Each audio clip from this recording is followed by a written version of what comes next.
my kid she's carrying. It's my sister's. And this scam artist is trying to blackmail my family for $500,000. And just what kind of circus are you running that you think you can bring another woman's child into my courtroom and tell me it's yours? That facility in Nevada she checked into 6 months ago, you lying piece of garbage. And this baby hasn't left by it since the day she was born. The gavel's sharp crack usually silenced the room. Today, it was a whisper drowned out by the electric, venomous tension crackling between the two young women standing before Judge Judy. They weren't just former friends. They were reflections of a shattered mirror, each piece showing a different version of the truth. Maya, 24, stood rigid in a simple blouse, her knuckles white as she clutched a single printed photograph. Sarah, also 24, was a vision of curated composure, wearing the effortless confidence of someone used to being believed. Her phone a subtle, shiny prop on the table. "Ms. Diaz," Judge Judy began, her eyes already sharp with the understanding that this went deeper than the $5,000 loan claim on the docket. "You allege Miss Evans here borrowed money for a medical emergency for her mother and never repaid it." The promissory note appears straightforward. Maya nodded, her voice barely a tremor. "Yes, Your Honor, it was for her mom's heart surgery. A year ago." Sarah let out a sigh that wasn't exasperation, but pure, polished pity. She offered a small, sorrowful smile to the judge. "Your Honor, I'm so embarrassed this has come to this. Maya was a dear friend. I never wanted to humiliate her." She paused, letting the cryptic statement hang. "The truth is, there was no loan. That money was a gift. She gave it to me because she felt guilty." Judge Judy's pen stopped. "Guilty for what?" Maya's head snapped up, confusion and dawning horror in her eyes. "What are you talking about? Guilty for what, Sarah?" Sarah's composure was a masterclass in painful revelation. She looked directly at the camera, her eyes glistening with manufactured tears. "Your Honor, Maya has been struggling with her mental health for years. She concocted this loan story recently. The money was actually to help cover costs after the incident at my engagement party. She caused a significant scene, damaged property. She was so remorseful. This was her way of making amends." The audience murmured. This was a twist. The quiet plaintiff was now being painted as unstable, a charity case. Maya stood frozen, a statue of betrayal. That is a lie," she whispered, the words thick with shock. But Sarah wasn't finished. She reached for her phone, her movements slow, deliberate. "I never wanted to show this. I wanted to protect her. But she's leaving me no choice." She swiped, then turned the screen towards Judge Judy. It showed a sleek, popular Instagram account at SARAHS Sunlit Life with 80,000 followers. The judge, familiar with the currency of social evidence, took the phone. Sarah's voice was a gentle, devastating weapon. Scroll to the post from January 15th of last year. "Your Honor," the caption reads, "sometimes the people you love the most are fighting the hardest battles. Holding space for a dear friend today. No questions asked, just love. Hashtag friendship, hashtag mental health awareness, hashtag be kind. Single quotes." Judge Judy read it. The photo was a beautiful, sun-drenched shot of Sarah's hand holding another woman's hand. The second hand was deliberately cropped at the wrist, anonymous. The post had thousands of likes, hundreds of comments praising Sarah's compassion. "The friend in that photo is Maya," Sarah said, her voice breaking perfectly. "That was the day after the party. That post was my way of publicly offering her grace without exposing her. The money she's calling a loan was her response to that kindness. It was a gift of apology." The courtroom narrative had flipped entirely. Maya was no longer a wrong creditor. She was a fragile, possibly untruthful young woman exploiting a generous friend's discretion. The promissory note in her hand now looked like a weapon of manipulation. Judge Judy placed the phone down. She looked at Maya, whose face had drained of all color. She was trembling, not with anger, but with a seismic, speechless shock. The betrayal was so complete, so expertly crafted, it had stolen her very voice. "Maya," Judge Judy said, her tone unreadable, "what do you have to say to this? To this very public evidence of her support for you?" Maya opened her mouth. Nothing came out. A single tear tracked through the powder on her cheek. Then she looked not at the judge, but directly at Sarah, and when she finally spoke, her voice was not a shout, but a raw, shattered scrape of sound, carrying a suspense so heavy it bent the air in the room. She posted that picture the day after she told me my fiancé was cheating on me with her. The day after she showed me the fake text messages she created to prove it. That kindness, post ... was her alibi. She lifted the single photograph in her hand, a printout of that same Instagram post. But Maya had drawn a furious, trembling red circle around a corner of the image, on the reflective surface of a glass face in the background.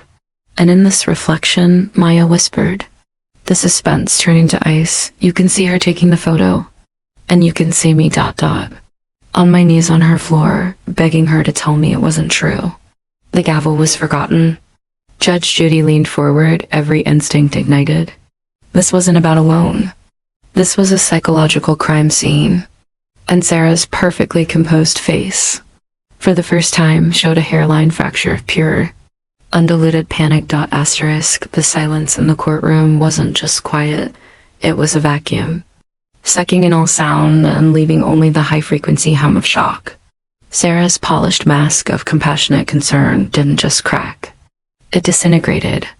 The color drained from her face, leaving her expertly contoured makeup looking like a grotesque mask.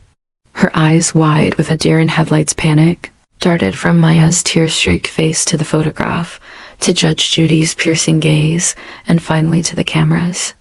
She had built a castle of lies on the internet, and in one sentence, Maya had pointed to its foundation, revealing it to be nothing but sand. Judge Judy's eyes narrowed into slits of forensic intensity. She did not look at Sarah. She kept her focus entirely on Maya, who was now shaking, not with weakness, but with the adrenaline of a truth held too long under pressure. Hand me that photograph, Judge Judy commanded, her voice low and taut. The bailiff stepped forward, took the print from Maya's trembling hand, and delivered it to the bench. Judge Judy didn't just glance at it. She studied it, holding it close, then at arm's length. She saw the gorgeous sunlit composition Sarah had crafted, the clasped hands, the soft focus, the hashtags of virtue. And then, in the convex reflection of the crystal vase on the table between them, a distorted, fisheye lens view of the truth. A blurry, miniature scene within the scene. Sarah, arm outstretched with her phone, a smug, concentrating smile on her face. And on the floor, just a sliver of a person visible, the top of a head, the curve of a shoulder, and a posture of utter collapse. Ms. Evans, Judge Judy said, her voice cutting through the thick air like a blade. She still did not look up from the photo. Explain this reflection. Sarah's mouth opened and closed. The social media influencer, who made her living crafting words and images, was utterly speechless. The synapses firing in her brain were visible in her frantic eyes, discarding one story, then another, finding none that would fit this devastating pixelated evidence. It's distorted, she finally stammered, the polished cadence gone, replaced by a reedy, defensive whine. A trick of the light? That's not what it looks like. She's misinterpreting. I'm asking you to interpret it for me, Judge Judy interrupted, finally lifting her eyes. They were cold. Who is the person on the floor in this reflection, in your home, at the moment you took this celebrated photograph about holding space? The trap was perfect. If Sarah denied it was Maya, she'd be caught in a lie about the entire premise of her viral post. If she admitted it was Maya, she confirmed the horrific context. Sarah froze, realizing there was no escape route she had pre-scripted. It's her, Sarah whispered. The admission of defeat. And why? Judge Judy continued, her pace relentless. Was Miss Diaz on her knees on your floor in a state of visible distress while you were photographing her hand for an Instagram post about compassion? The audience was leaning so far forward they were nearly out of their seats. This was no longer a small claims case. It was a live autopsy of a friendship, and Judge Judy was wielding the scalpel. Maya found her voice again, stronger now, fueled by the sight of Sarah squirming. Because minutes before that photo, she showed me screenshots on her phone. Texts between my fiancé Mark and a number she said was his coworker. Explicit texts. Planning to meet. Talking about how he was only with me out of pity. Each word was a hammer blow. I collapsed. I couldn't breathe. And while I was sobbing, begging her to tell me it was a mistake, she said she needed good light for her afternoon post. She arranged my hand, told me to just be still. She took 12 versions of that picture before she got the one she liked. Asterisk, the grotesque horror of the scene settled over the courtroom. The performative cruelty of it was almost unimaginable. Sarah had not just orchestrated Maya's heartbreak. She had choreographed it, staged it, and used it as content. Your Honor, she's twisting it. Sarah cried, her composure fully shattered, replaced by a desperate, clawing aggression. The texts were real. I was trying to help her see the truth. I was protecting her. And where is this fiancé now? Judge Judy fired back. He left her. Sarah said, as if delivering the final triumphant piece of evidence. He left her a week later because he couldn't handle her instability. That proves it was true. Maya shook her head, a heartbreaking mix of sorrow and fury. He left because you kept sending him anonymous messages, telling him I was a stalker, that I was threatening you. You showed me fake texts from him, and then you scared him away with fake texts from me. You isolated me from everyone. Judge Judy held up a hand, silencing them both. Her mind was working behind her stony expression. The loan, the Instagram post, the destroyed engagement, they were all pieces. But the central, terrifying question remained, why? What was the engine for this elaborate, multi-layered cruelty? Ms. Evans, Judge Judy said, shifting her focus with deadly precision. This loan for your mother's heart surgery? Let's verify that. Provide the court with the hospital bills, the insurance statements, anything that shows this medical emergency and where Maya's $5,000 was applied. Sarah blinked. The panic deepened, swimming in her eyes. I don't have them with me. My mother is private. She wouldn't want her medical records on TV. She's private, Judge Judy repeated, deadpan. But you posted an intimate, staged photo of your friend's mental breakdown for 80,000 strangers. Your mother's privacy seems to be selectively invoked. She turned to her production assistant. Get a release form for Ms. Evans to sign. We will subpoena those records by end of day. We will call the hospital directly right now, with her permission. Let's verify the heart surgery. Sarah looked like she might be sick. You can't. That's a violation. What is the name of the hospital, Miss Evans? Judge Judy asked, picking up a pen as if to take notes. Just the name. We'll start there. The silence from Sarah was deafening. Her eyes glazed over, not with tears, but with the sheer, systemic failure of her fabricated world. She had built a labyrinth, and Judge Judy had simply asked for a straight line to the center. There. Was no surgery, was there? Judge Judy said, not as a question, but as a final pronouncement. Sarah said nothing. It was all the answer anyone needed, but Maya wasn't finished. The dam had broken. The money wasn't for her mother, Maya said, her voice clear and strong with the power of truth. It was for her. A week after she destroyed my relationship, she came to me crying. She said she had a chance to become a brand ambassador for a wellness company, but she needed to buy the sample kit, pay for a professional photo shoot. She said it was a loan that she'd pay me back when the sponsorship money came in. I was alone. She was my only friend left. I gave her everything I had saved. Judge Judy looked from one woman to the other. The victim, hollowed out by betrayal. The perpetrator exposed and crumbling. But the engine... The wide-out double quotes Miss Evans, Judge Judy said, her tone shifting into something even more dangerous, cold curiosity. This brand ambassadorship. Did it happen?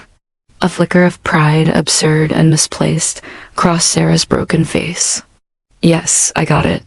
At Sarah Sunlit Life is a verified partner with Solara Wellness. And when did this partnership begin? The question was casual, lethal, last September. Judge Judy opened the folder in front of her, pulling out a new sheet, a document her team had prepared.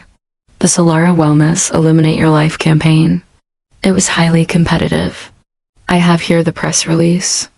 They selected one influencer from your city. She looked up. The finalists were you, Miss Evans, and a lifestyle blogger named Maya Diaz. The final piece of the puzzle slammed into place with an almost audible click. The suspense broke, not with a shout, but with a horrifying whisper of understanding that swept the room. It was never about a loan. It was never even just about a man. It was about a sponsorship. A spotlight. Sarah hadn't just wanted to break Maya's heart. She needed to break Maya's spirit, her credibility, her very life to eliminate the competition. The fake text, the predatory loan, the vicious Instagram posts, they were all tactical moves in a campaign to annihilate the one person standing between her and a verified tag on Instagram. Sarah Evans hadn't betrayed her friend out of jealousy or spite. She had conducted a premeditated psychological dismantling for professional gain. And in that moment, under the unflinching gaze of Judge Judy and millions of viewers, Sarah's somewhat life didn't just crumble. It was exposed as a monument to monstrous ambition. Sarah didn't crumble. She atomized.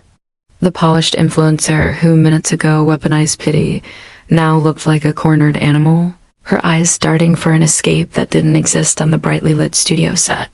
The revelation of the Solara Wellness competition hung in the air, a neon sign flashing motive over the entire sordid story. The audience wasn't murmuring anymore. They were holding a collective breath, waiting for the collapse. Judge Judy let the silence stretch, letting the ugly truth sink its teeth into everyone's understanding. She looked at the press release in her hand, then back at Sarah, her expression one of profound, icy disgust. So this, Judge Judy stated, tapping the paper, was the prize. A brand partnership. And you, Miss Evans, decided that the most efficient way to win wasn't to create better content or to work harder. It was to destroy your competition. And not just professionally, personally, completely. Sarah found a shred of defiance, born of sheer desperation. That's not true. That's a coincidence. Mia was my friend. I would never... You would. Judge Judy cut her off, her voice a whip. You did. We have the fake text that ended her engagement. We have the staged Instagram post that painted her as unstable. We have the fraudulent loan for a surgery that never happened. And now we have the reason. A $5,000 loan to bankrupt her savings, a broken engagement to shatter her emotionally, a viral post to smear her reputation, all to clear the field for a wellness brand ambassadorship. This isn't petty jealousy.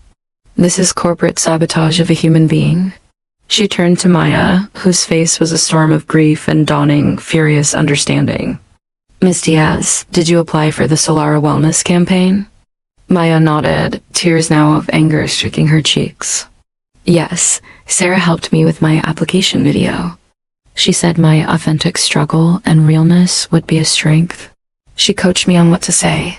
The grotesque irony was almost too much to bear. Sarah had not only orchestrated Maya's struggle, but had also positioned herself as the mentor, using Maya's pain as a practice dummy for her own ruthless strategy. Judge Judy faced Sarah again. Where's the $5,000 now, Miss Evans? Did it buy the Solara sample kit? The professional photo shoot? Sarah was trapped. Admitting the money was used for the campaign was a confession to the motive.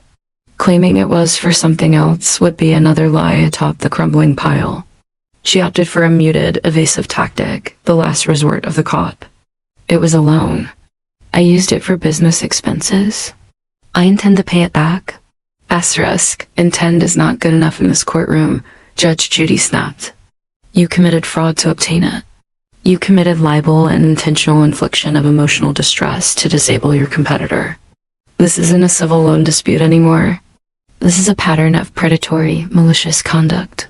She picked up the promissory note Maya had brought. This note says, loan for medical emergency. That is a fraudulent document. As you have just admitted under oath, there was no medical emergency. Obtaining money under false pretenses is a crime.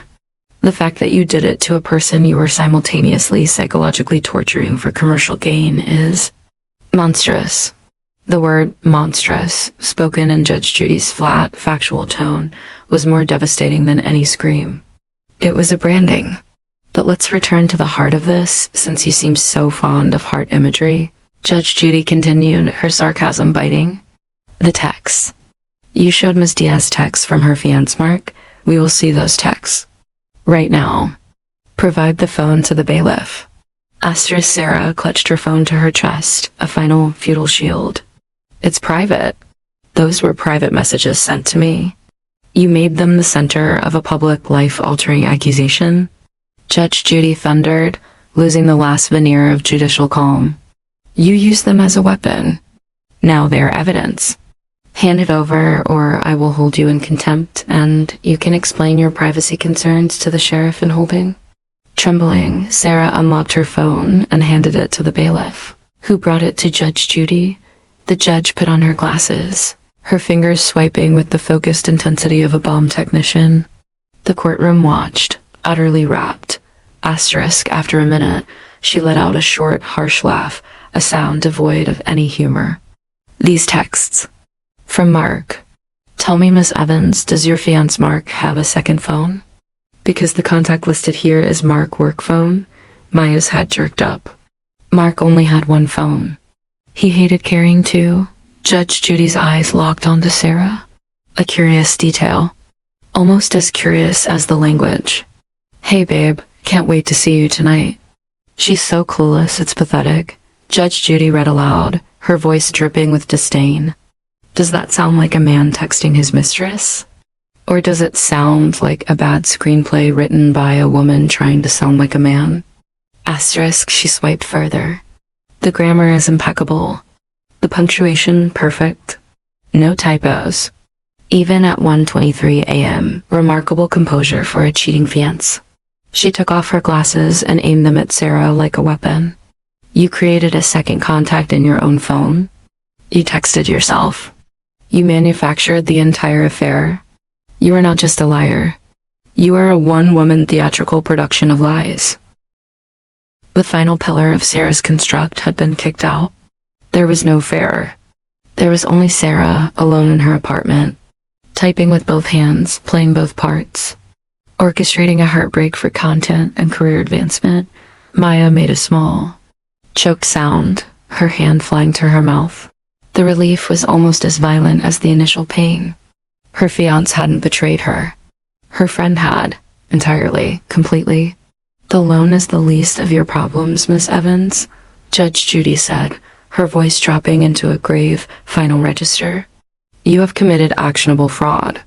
You have libeled Ms. Diaz to tens of thousands of people. You have intentionally caused severe emotional distress for financial gain. This case is dismissed in favor of the plaintiff for the full $5,000 plus $2,000 in court costs. But I am not done. She leaned into the microphone, addressing the production team and, by extension, the world. I am forwarding the complete transcript and evidence from this proceeding, the fraudulent promissory note, the admission of falsified medical need, the analysis of the fabricated texts, and the testimony regarding malicious interference for commercial gain to the Los Angeles County District Attorney's Office for investigation into potential criminal charges of fraud, cyber libel, and unlawful impersonation. Sarah's legs buckled. She grabbed the edge of the defendant's table. This wasn't about losing a case. It was about the looming specter of handcuffs, of mugshots replacing her carefully filtered Instagram grid. And further, Judge Judy said, turning her gaze to the camera, making a public service announcement of the verdict. I strongly suggest that Solara Wellness and any other brand associated with at Sarah Sunlit Life review today's proceedings with their legal and ethics teams.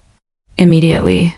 It was a death sentence for Sarah's influencer career, delivered live in front of her entire audience. The gavel cracked. Court is adjourned. But as the bailiff moved to escort the shell-shocked Sarah out, Maya, standing tall amidst the ruins of her old life, spoke one more time, her voice clear. Your Honor, there's one more thing. The photo. The one with the reflection. I want it. And I want the right to post it. With my caption. Judge Judy almost smiled. It was the smile of someone who appreciated poetic justice. Granted. The evidence is yours. You caption it whatever you like. And for the first time that day, a genuine, unburdened light returned to Maya's eyes. She wasn't just getting her money back. She was getting her truth back. And she was about to broadcast it from the very platform used to destroy her. The war was over. The reckoning, however, was just beginning to go viral. The adrenaline of the courtroom collapse faded in the sterile, buzzing silence of the hallway outside Studio 11. Sarah Evans didn't walk. She was propelled by a bailiff's firm hand on her elbow, a numb ghost in a designer blazer. The echoes of Judge Judy's final words, district attorney's office, criminal charges, ethics teams, reverberated in her skull, drowning out the mundane sounds of production assistants and clattering equipment. Her phone, now a piece of evidence, was gone. Her story, meticulously crafted over years, had been publicly dismantled in 22 minutes. But the most terrifying void was the silence from the device in her pocket. The real one. The second phone, the one she'd been too clever to bring into the courtroom. The one that held the unscripted, ugly back channels of at sarhs Maya, meanwhile, was surrounded by a protective bubble of a producer and a court advocate, signing a release form for the evidence. Her hands were steady. The hollow shock was crystallizing into something solid, something fierce.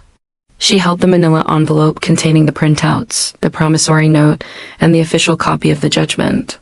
But her mind was already on the iPhone in her purse. Judge Judy had granted her the photo, and the right to caption it, across town, in a sleek high-rise apartment that looked exactly like her Instagram feed.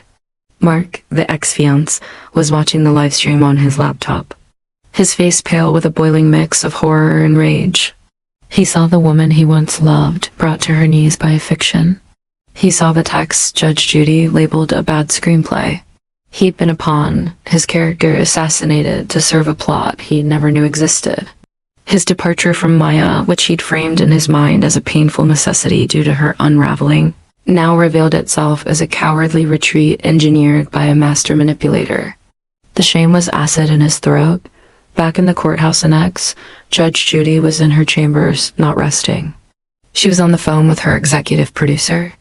I want the follow-up segment fast-tracked. Not in 6 months. In 6 weeks. Get releases from Diaz, from the ex-fiance if he'll do it, and subpoena the financials from that wellness company.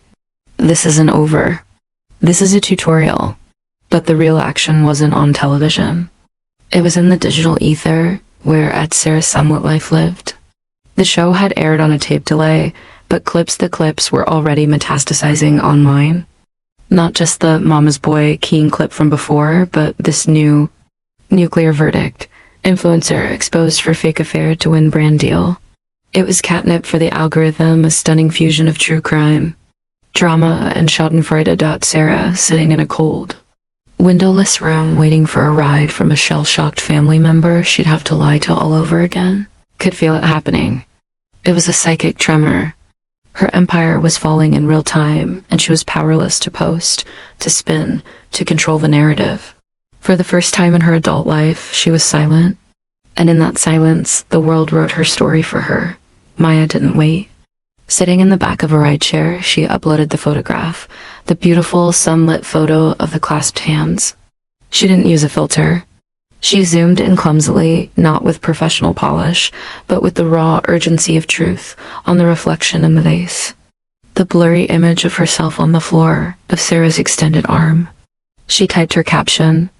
It wasn't long. It wasn't full of hashtags. It was surgical. Asterisk. This is what holding space looked like. Minutes before this was taken, the person taking this photo had just shown me fake evidence my fiance was cheating, destroying my relationship. The $5,000 loan for her mom's surgery was for a brand deal she won by ensuring I was too broken to compete. Today, Judge Judy saw the truth. This is at Sarah's Somewhat Life. This is the reality behind the light. She tagged Solara Wellness. She tagged the show. She hit post out the internet, already buzzing from the leaked clips, exploded. The photo was a Rosetta Stone. The caption was the translation. It wasn't an allegation. It was a testimony backed by a nationally televised verdict. Shares weren't in the thousands. They were in the hundreds of thousands within the hour.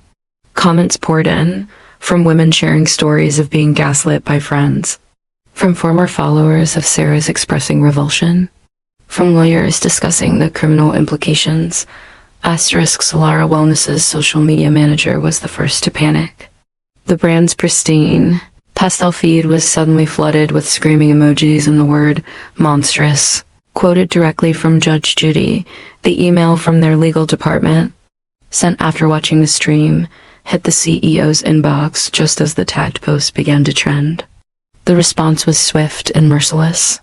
By 8 p.m. that evening, a statement was issued. Solara Wellness is deeply disturbed by the allegations confirmed in today's court proceedings. Effective immediately, we have terminated all partnerships with Sarah Sunlit Life. Our brand is built on authenticity and integrity. We are donating the full value of the partnership to a mental health charity in support of victims of psychological abuse. It was a corporate severing, clean and brutal. The prize Sarah had destroyed a life for was gone, and her name was now a cautionary tale in brand risk management. Then the text started. Not to Sarah, her phone was still dead to her, but to Maya. First remark, a novel of an apology, full of self-recrimination and a plea, not for forgiveness, but for a chance to explain his own manipulated exit. Then from old mutual friends whose slow ghosting of Maya over the past year now made terrible sense. Sarah had been quietly, efficiently poisoning the well, painting Maya as jealous and unstable long before the final act, and finally, a message from a number Maya didn't recognize. It was from a producer at a major news network. We'd like to offer you a platform to tell your full story on your terms. We believe it's an important conversation about digital cruelty. Maya leaned her head against the car window, watching the city lights blur past. She felt no joy, only a profound, weary vindication. The truth was out. It was bigger than her now. It had a life of its own. And somewhere, sitting in the dark, Sarah Evans was finally experiencing what she had inflicted on Maya. Total helplessness, as the narrative she could not control consumed her whole. But the courtroom of public opinion was just beginning its session, and the judge this time was everyone. 6 weeks later, the stage was set for the final act. It wasn't a courtroom this time, but the plush, serious set of a primetime news magazine show, the full picture. The host, a woman with an empathetic but unflinching gaze, sat across from Maya. Maya looked different. Not just better, but clearer. The weight of a secret carried alone was gone from her shoulders. She wore a simple, dark dress. No tears. Just a calm, resolved presence. We've all seen the dramatic courtroom footage, the host began. Judge Judy's ruling was a lightning bolt. But Maya, I want to assert before that. In that moment, when Sarah showed you those fake texts, when your world fell apart, what did you feel? Maya didn't hesitate. I felt the ground disappear. But more than that, I felt stupid. She was my best friend. She knew every insecurity, every fear. She didn't just invent a lie. She crafted the one lie I was guaranteed to believe. She used my own love as the weapon to destroy me. The host nodded. And alone? The $5,000 for her mother's heart surgery? A sad, almost incredulous smile touched Maya's lips. That was the kill shot. After she took my relationship and my sanity, she came for my independence. My savings were my escape hatch. She knew that. Taking that money was about making sure I had nowhere to run, no resources to rebuild. I was totally dependent on her narrative. The segment cut to a pre-recorded Zoom interview with Mark, his face drawn but earnest. I was a coward, he stated bluntly. I got these anonymous messages, screenshots of texts supposedly from Maya, saying she was obsessed with Sarah, that she was making threats. They seemed just unhinged enough to be believable, given how distraught she was.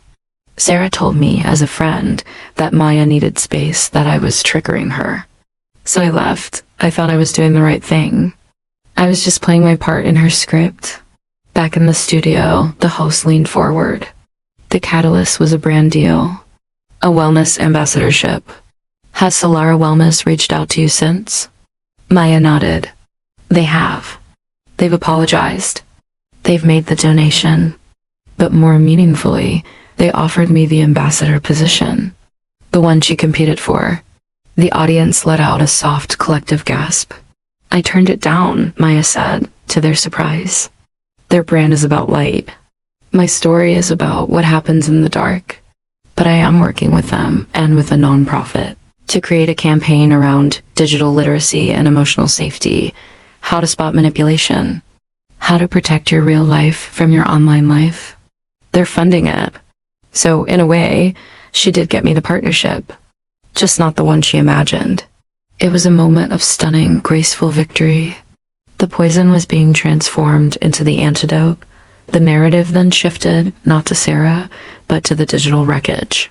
The screen filled with a social media monitoring dashboard. At Sarah's sunlit life was still online, a ghost ship. The follower count was plummeting.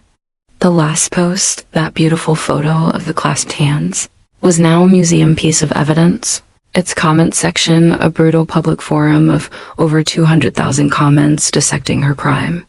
Side by side, they showed the vibrant, sunny grid from a year ago next to the frozen, hollow page of today. The comparison was terrifying. We reached out numerous times to Sarah Evans for comment, the host said solemnly. We received a response from her attorney. A legal statement appeared on screen, full of phrases like, my client denies any criminal wrongdoing, and these are unproven allegations from a televised arbitration. It was a wall of legalese that rang utterly hollow against the video footage of her confession and collapse. But the real consequences are here, the host continued. The screen showed public court records. The Los Angeles District Attorney's Office has confirmed an active investigation into allegations of fraud and cyber libel, citing Judge Judy's referral as a significant catalyst.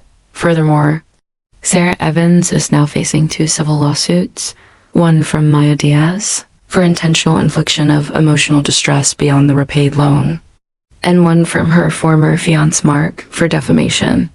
The financial autopsy was laid bare. The luxury apartment, listed for sublet. The brand deals, all severed with several seeking damages for breach of morality clauses.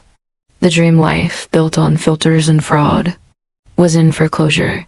The final shot of the segment was not of Maya in the studio, but a slow pan across the physical evidence from the case, laid out on a table like artifacts, the printed Instagram photo, the fraudulent promissory note, a transcript of the fake text.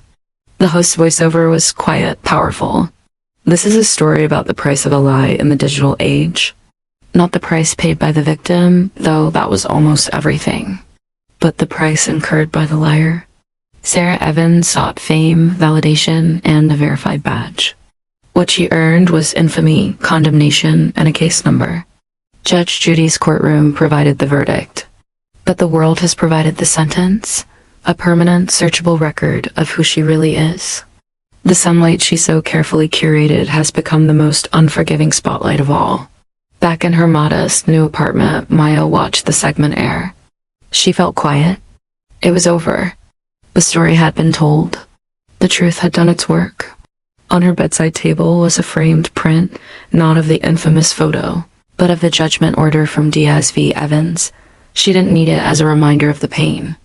She kept it as a testament to the moment the world, for once, listened and in a dark room somewhere. Sarah Evans was likely watching too, hearing the definitive end of her story narrated by someone else. Her currency, her narrative, was spent. She was no longer an influencer. She was a case study. And in the economy of attention, that is the coldest currency of all. The gavel in the courtroom had fallen, but the echo across the endless digital expanse would never truly fade.